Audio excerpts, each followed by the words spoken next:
बघूया कोणता आहे आणि कसं पटकन निघून जातो. तर हे बघा, हे सुद्धा नाग आहे. फणा बघा त्याचा किती सुंदर दिसतोय. वाव, वेगळं वेगळं कलरमध्ये दिसायला लागलं आहे.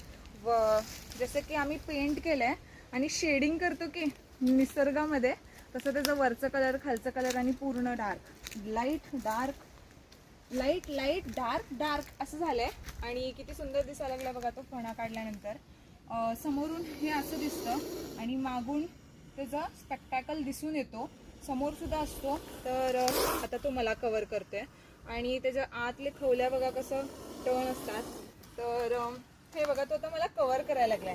पण असं काहीच नाही आहे की मी तिकडनं थोडी तुम्हाला येऊन चावणार आहे. मी इकडे एवढं जागा आहे, मी ह्या जंगलमध्ये वापस जाऊ शकतो, चावत नसतो. हा तुम्हाला मी एक्झाम्पल दिला. तर बघा किती कव्हर करायला लागलाय बघा. आणि मी त्याच्या समोर जरी बसलं तरी तो काय नाही करणार मला. मी डिस्टन्स मेंटेन केलंय आणि खूप जरी जरा समोर गेलं, मी तिथपर्यंत जरी गेलं तरी तो काही नाही करणार, अटॅक वगैरे किंवा बाईट. फक्त तो स्वतःचं प्रोटेक्शनसाठी म्हणून फणा काढतो आणि वरती उभारतो.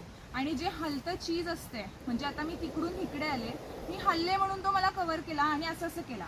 पण असं म्हणतात लोक की पुंगी वाजवल्यावर हे आणि ते, तसं काही नसतं. पुंगी काय, लुंगी जरी हलवला तरी पण तो साप हलणारच आहे.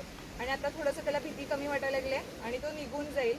तर कसा वाटला व्हिडिओ नक्की सांगा आम्हाला.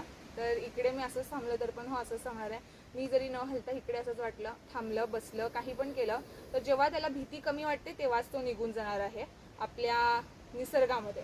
तर कसं वाटलं नक्की सांगा. तर हे बघा मी उठले, कारण की मी जाते आता, खूप टाईम झाला. तो सुद्धा जाऊ दे.